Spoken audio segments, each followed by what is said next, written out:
जय श्री राम। शंखनाद में आपका स्वागत है। महाराष्ट्र चुनाव के एग्जिट पोल से महाविकास आघाड़ी में मातम छाया हुआ है।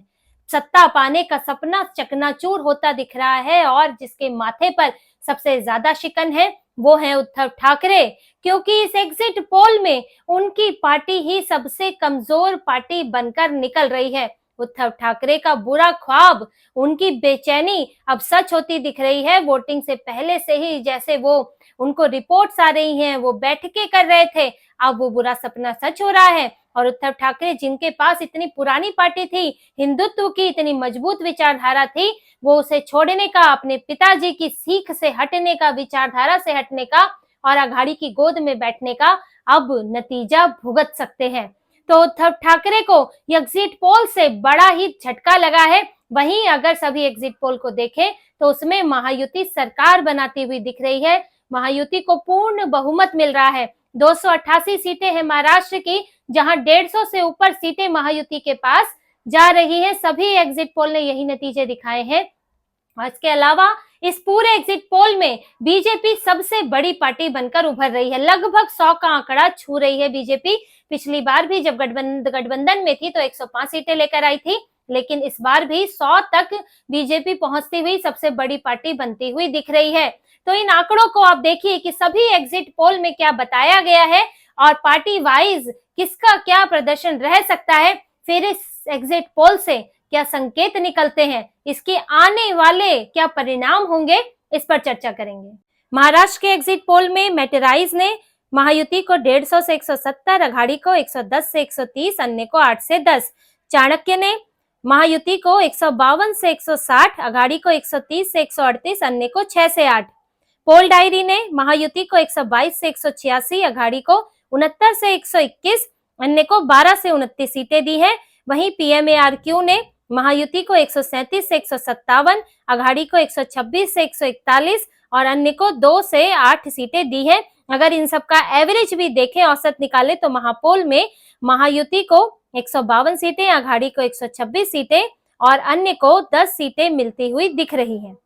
तो इन आंकड़ों में आपने देखा कि किस तरह से पूरा बहुमत मिल रहा है और जो आघाड़ी को 126, 130 सीटें आ भी जाती हैं तो भी अगर अन्य जो सीटें हैं जो निर्दलीय हैं वो भी मिलकर उसे बहुमत तक नहीं पहुंचा पाएंगे। हालांकि जो अन्य है, निर्दलीय भी नहीं है, छोटी पार्टियां हैं, उसमें बीजेपी की भी है, महायुति की भी है और आघाड़ी की भी है। अगर हम ये 10 भी जोड़ दें तो भी वो बहुमत तक नहीं पहुंच सकते। 145 जो है बहुमत का आंकड़ा है और जहां महायुति को पूरा बहुमत मिलता हुआ यहाँ पर दिख रहा है। अब पार्टी वाइज आप देखिए कि किसको कितनी सीटें मिल सकती हैं। बीजेपी को 89 से 101, शिवसेना शिंदे को 37 से 45, अजीत पवार को 17 से 26, कांग्रेस को 39 से 47, शिवसेना उद्धव को 21 से 29, शरद पवार को 35 से 43 सीटें मिल सकती हैं। ये आंकड़े हार जीत के आंकड़े से भी ज्यादा मायने रखते हैं, क्योंकि पार्टी वाइज परफॉर्मेंस है जिसमें आपने देखा भाजपा का सबसे अच्छा इसमें प्रदर्शन दिख रहा है। और इसकी वजह भी है क्योंकि इस बार जो बीजेपी ने नैरेटिव सेट किया, जो पहले पिछली बार अगर हम लोकसभा में देखें तो बीजेपी डिफेंसिव मोड में थी। राहुल गांधी संविधान की बात कर रहे थे, जाति जनगणना की बात कर रहे थे बार बार, और इन्होंने अपनी 8000 की खटाखट योजना भी वहां पर उसकी भी घोषणा कर दी, भले ही वो फर्जी घोषणा निकली।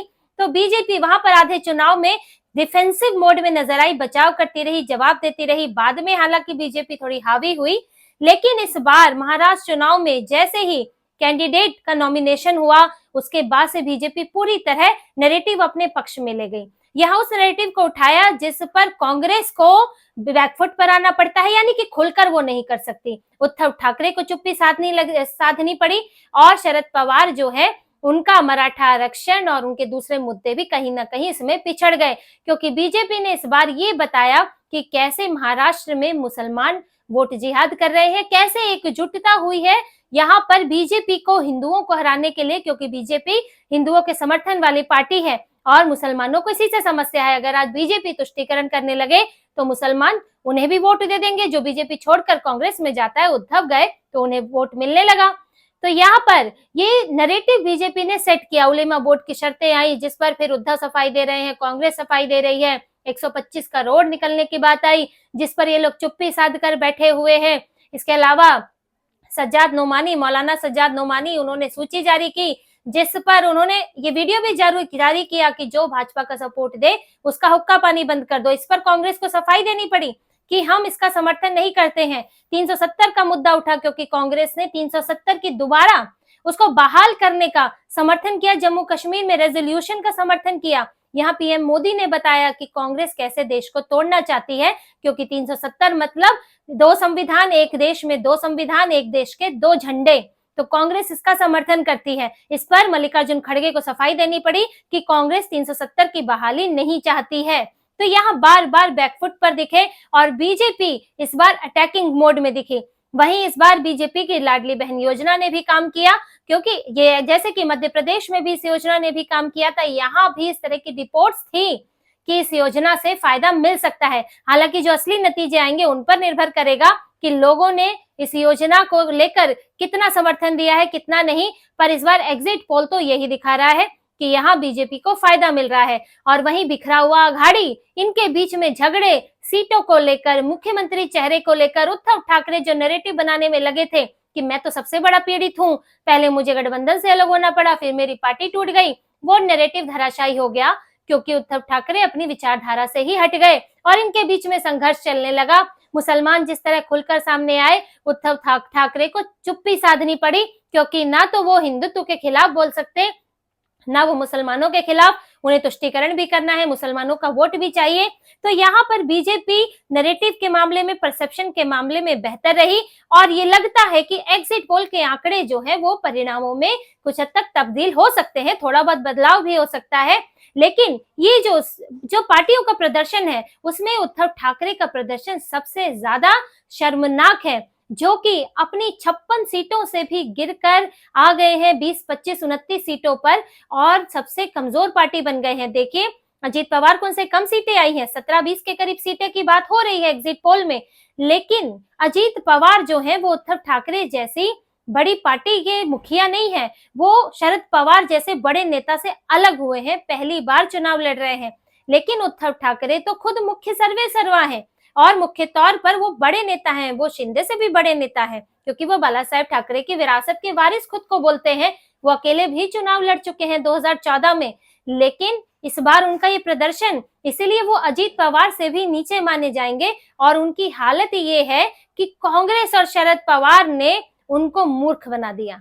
और देखिए इसमें कांग्रेस और शरद पवार, जो 44 सीटें वाली सबसे कम प्रदर्शन करने वाली कांग्रेस जो है वो उद्धव ठाकरे से ऊपर निकल गई, 35-40 सीटें, 37-37 सीटें ला रही है।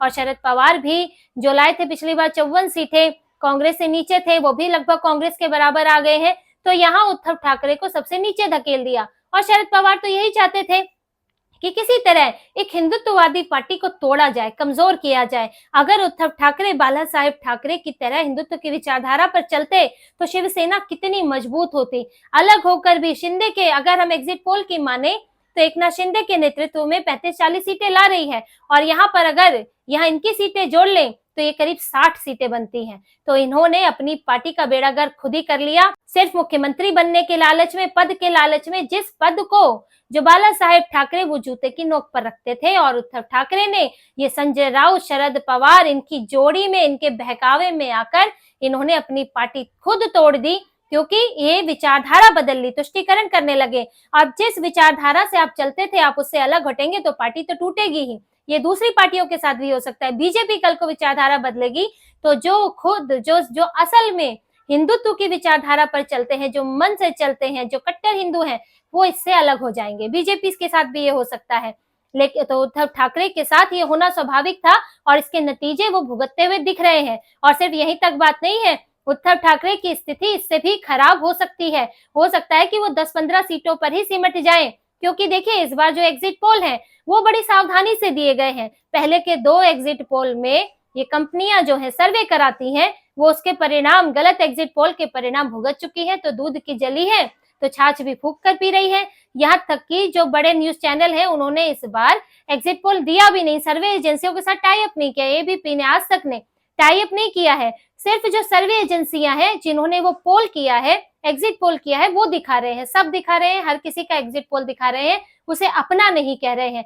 क्योंकि पिछली बार लोकसभा में इन्होंने बीजेपी को ज्यादा सीटें दे दी, जिसके बाद कांग्रेस जो है इन्हें गालियां देने लगी, बेइज्जती करने लगी, पक्षपात का आरोप लगाने लगी तो इन्होंने हरियाणा में कांग्रेस को ज्यादा सीटें दे दी, तो नतीजे पूरे बदल गए और यहाँ पर फिर फजीहत हो गई।